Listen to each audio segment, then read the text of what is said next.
जय श्री श्याम दोस्तों। हर एक का सहारा खाटू श्याम बाबा हमारा। तो दोस्तों, आज मैं आप लोगों के लिए कोई वीडियो नहीं लेकर आई हूँ। आज मैं अपना अनुभव शेयर करने जा रही हूँ। मैं खाटू श्याम बाबा की भक्त हो गई हूँ। आप यकीन नहीं मानेंगे, मुझे भी विश्वास नहीं था कि खाटू श्याम बाबा की मैं इतनी जल्दी भक्त बन जाऊंगी। और मैंने केवल 1 से 1.5 महीने पहले ही खाटू श्याम बाबा का नाम लेना शुरू किया, करना शुरू किया। हर इंसान की कुछ ना कुछ प्रॉब्लम होती, तो वो मैंने बाबा के साथ शेयर की। मेरे घर में कोई मूर्ति नहीं है बाबा की, कोई तस्वीर नहीं थी। मेरे परिवार के लोग ज़रूर जाते थे, मेरे भाई लोग खाटू श्याम बाबा दर्शन करने। मैं उन्हें ही देखती थी, उनसे बातें भी मैंने ज़्यादा नहीं की बाबा श्याम के बारे में। लेकिन जब मेरे घर में मैंने बाबा श्याम का नाम लिया, उनके भजन मैंने अपने आवाज़ में अपने चैनल पे वीडियो के रूप में डाले हुए, शॉर्ट्स वीडियो, तो आप ज़रूर से जाके सुन लीजिए। तो मेरे घर में मेरे साथ-साथ मेरी दोनों बेटियाँ भी बाबा श्याम को याद करने लगी।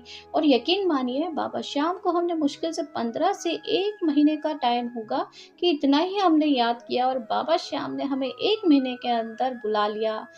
तो आज मैं आपको अपना अनुभव शेयर करने जा रही हूँ कि बाबा ने मुझे 1 महीने के अंदर खाटू श्याम दर्शन करने के लिए बुला लिया। और हम लोगों के लिए हमने सोचा भी नहीं था कि इतनी जल्दी रिजर्वेशन हो जाएगा, वो भी एकादशी का दिन पड़ा। अनजाने में ही हमने रिजर्वेशन किया, मेरे हस्बैंड ने ट्रेन का।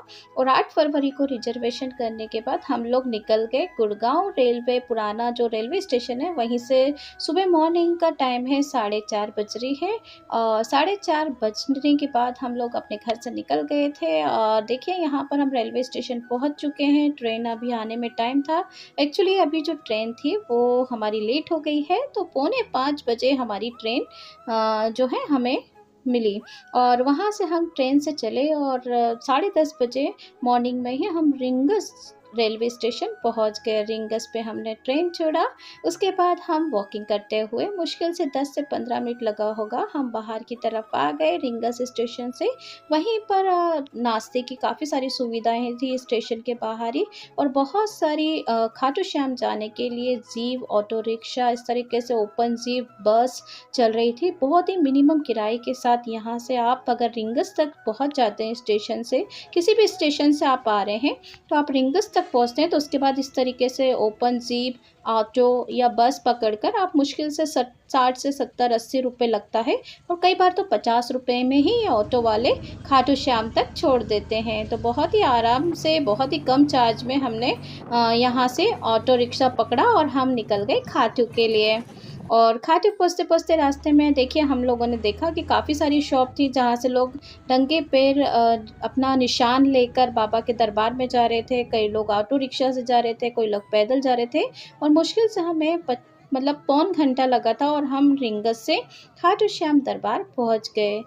11 का दिन था, एकादशी का दिन बाबा का ही दिन होता है, और इस दिन काफ़ी भक्त व्रत भी करते हैं। तो बहुत सारे भक्त निशान लेकर इस दिन चले थे, और बहुत भीड़ भी थी। और ये हमारी खुशकिस्मती है कि हमें बाबा ने एकादशी के दिन ही बुलाया है। बहुत ही किस्मत वाली हूँ मैं, तो अपने आप को सोचती हूँ कि मुझे बाबा ने एकादशी के दिन अपने दर्शन करने के लिए बुलाया है, इतनी जल्दी बुला लिया है, मैं विश्वास ही नहीं कर पा रही हूँ। तो बस इस तरीके से हम भी सभी भक्तों के साथ पैदल चलते हुए, मेरी दोनों बेटी और हस्बैंड के साथ हम लोग भी बाबा श्याम के दर्शन के लिए रिंगस पहुँचने के बाद प्रसाद लिया हम लोगों ने। बाबा के इत्र, फूल, गुलाब की कली और चूरमा और पेड़े हम लोगों ने लिए, और उसके बाद पैदल पैदल चलते हुए हम जा रहे थे। काफ़ी भीड़ थी एकादशी पे, लोग निशान लिए हुए, अपनी कामना के लिए हुए हमारे साथ चलते गए। और हमें मुश्किल से आधा घंटा लगा होगा, 30 मिनट, और बाबा श्याम के मंदिर हम पहुंच गए। और आप देख सकते हैं एकादशी पर कितनी भीड़ होती है बाबा के मंदिर में, मतलब यकीन नहीं मानेंगे, एकादशी पर बहुत ज़्यादा भीड़ होती है। लेकिन फिर भी हमें दर्शन करने में कोई परेशानी नहीं हुई, ना ही ज़्यादा टाइम लगा। हमने मुश्किल से आधा से पौन घंटे के अंदर बाबा श्याम के दर्शन कर लिए। और इस तरीके से लाइनों में सारे भक्त लगे हुए थे, हम दूसरे नंबर की लाइन में ही थे, तो बाबा के दर्शन आसानी से लग गए। और ये है मेरी बेटी नव्या। तो मेरी बेटी ट्विंस बेटियां हैं, जिसमें से नव्या ने यहाँ पे ली है अर्जी, जो कि मैंने घर से अर्जी लेकर हम चले थे बाबा श्याम के दर्शन बाबा के दरबार में लगाने के लिए। तो बस वही अर्जी हमने बाबा को दिखाकर उन्हें अर्पित करती है। और ये पेन भी, मूली भी अर्जी से संबंधित वीडियो मेरे चैनल पे अपलोड है। बाबा को अर्जी कैसे लगाते हैं, कैसे बाबा अर्जी सुनते हैं, कैसे व्रत किया जाता है, ये भी हमारे चैनल पे अवेलेबल है। आप एक बार ज़रूर से विज़िट करके वीडियो देख लीजिए। उसके बाद बाबा को अर्जी वहाँ पर हमने दी, लगाई और सारा प्रसाद चढ़ा के हम लोग बाहर आ गए। बाहर इस तरीके से श्याम बाबा मंदिर के एग्ज़िट गेट से आप निकलते हैं तो वहीं पर धूप बत्ती बाबा की जोत जलाई जाती है। और फिर बगल में ही हनुमान जी का प्राचीन मंदिर है जहाँ पे मनोकामना पूर्ति होती है। संकट मोचन पवन पुत्र हनुमान मंदिर आ गए हम लोग जोत जलाने के बाद, और यहाँ पर हमने दर्शन किया। फिर यहीं से एक छोटा सा कुंड है, श्याम कुंड, उसके लिए हम अंदर जाएंगे, लेकिन बच्चों को थोड़े से फ़ोटो खिंचाना था मम्मी पापा के साथ। और श्याम मंदिर में रुककर, यहाँ पर हनुमान जी के मंदिर में रुककर तो हम लोगों ने थोड़े से फ़ोटो भी लिए। उसके बाद आप लोगों के साथ ये शेयर करना चाहती थी, इसलिए वीडियो भी बनवाए। तो यहाँ पर हमने ये छोटा सा कुंड है हनुमान मंदिर के, वहाँ से ही नीचे जाते हैं तो एक छोटा कुंड है श्याम कुंड, उसमें हम लोग गए। वहाँ पे कई लोग गंगा जल ले रहे थे, कई लोग अपने हाथ पैर धो रहे थे। यहाँ पे नहाने की व्यवस्था नहीं है, नहाने के लिए एक दूसरा कुंड है श्याम कुंड, वहाँ पे भी मैं आपको आगे ले जाऊँगी इसी वीडियो में। तो बस वहीं पर हम लोगों ने दर्शन किए और श्याम कुंड से हम लोग निकल कर आए। और मैंने वहाँ से जल भी ले लिया था, क्योंकि यहाँ पे नहाते नहीं हैं, केवल आप दर्शन करते हैं। और इस तरीके से यहाँ पर हम आ गए हैं। दूसरा बड़ा श्याम कुंड है, आप देख सकते हैं बहुत बड़ा है और काफ़ी सारे लोग यहाँ पर नहा रहे थे। कहते हैं कि यह श्याम कुंड मतलब 1 किलोमीटर के दायरे में है। मान्यता है कि इस कुंड में स्नान करने से पुण्य की प्राप्ति होती है और बाबा खाटू श्याम की कृपा भी मिली रहती है।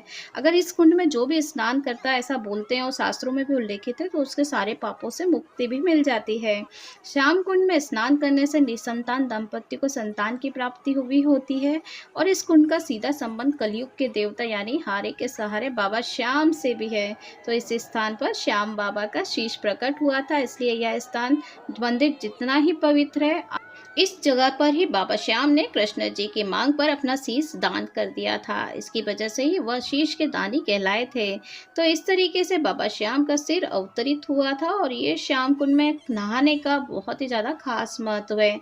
तो एक बार आप खाटू श्याम जी जाएं तो यहाँ पर ज़रूर आप स्नान करिए या अपने हाथ पैर धोइए। इससे आप बहुत सारे लोगों की बीमारियाँ भी दूर होती हैं। बाबा श्याम की जो कुंड की मान्यता है वो मैं बिल्कुल समझ रही हूँ। और यहाँ का जल भी कई लोग भर के ले जाते हैं, तो उसे अपने घर में अगर नकारात्मक शक्तियाँ हैं या कोई बुरे प्रभाव देखते हैं तो आप उसे या समय समय पर अपने घर में छिड़कते रहना चाहिए बाबा श्याम कुंड के इस जल को।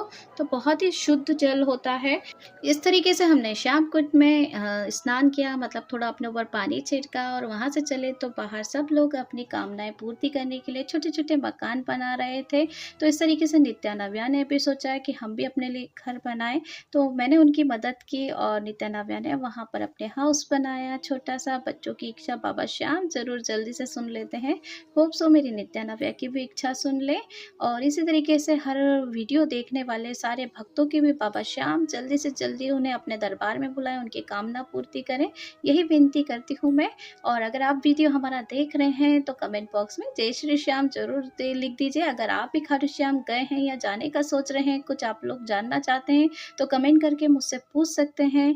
जय श्री श्याम लिख दीजिए। तो इस तरीके से हम वहाँ से निकले, सारे दर्शन हमने कर लिए, श्याम कुंड घूम लिया, हनुमान जी का मंदिर हमने घूमा, अपनी विशेष की। उसके बाद बाबा श्याम की हमने एक तस्वीर खरीदी मार्केट से लौटते समय।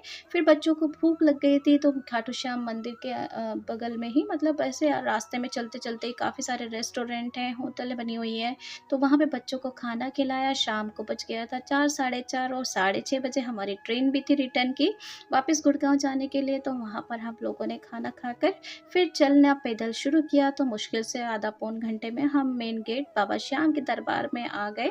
और वहाँ से हमने एक ऑटो रिक्शा पकड़ के फिर हम पहुँचे रिंगस स्टेशन। रिंगस स्टेशन पर हमने वहाँ पर अपनी ट्रेन का वेट किया और 6:45 बजे तक हमारी ट्रेन वहाँ से चलती वापस गुड़गांव के लिए। तो ये मेरा एक्सपीरियंस था। और आप यकीन मानिए, आप अगर जिस दिन से बाबा श्याम को याद करना सच्चे दिल से शुरू कर देंगे तो आपको भी बाबा बुलाने में देर नहीं करेंगे। और मेरा विश्वास बाबा पे अटल हो गया है कि हारे के सहारे बाबा श्याम है हमारे। तो मेरे बच्चे मेरे साथ साथ वो भी बाबा श्याम को बहुत याद करते हैं। और कोशिश करती हूँ कि बाबा श्याम मुझे फिर से जल्दी से बुला लें और मैं बाबा श्याम के मंदिर फिर से घूमने जाऊँ, उनके दर्शन करने जाऊँ। और अभी लक्की मेला भी चल रहा है। अगर आप लोग गए हैं लक्की मेला देखने के लिए, बाबा श्याम, खाटू श्याम जी गए हैं घूमने के लिए, तो अपना एक्सपीरियंस हमारे साथ ज़रूर शेयर करिए। और आप लोगों की लाइफ में भी बाबा श्याम के कुछ चमत्कार हैं, शेयर करना चाहते हैं, तो आप हमें मैसेज करके बता सकते हैं। मैं आप लोगों को सपोर्ट करूँगी, आपका वीडियो भी शेयर कर सकती हूँ। वीडियो को यहीं विराम दे रही हूँ, मिलती हूँ नेक्स्ट वीडियो के साथ। तब तक के लिए जय श्री श्याम।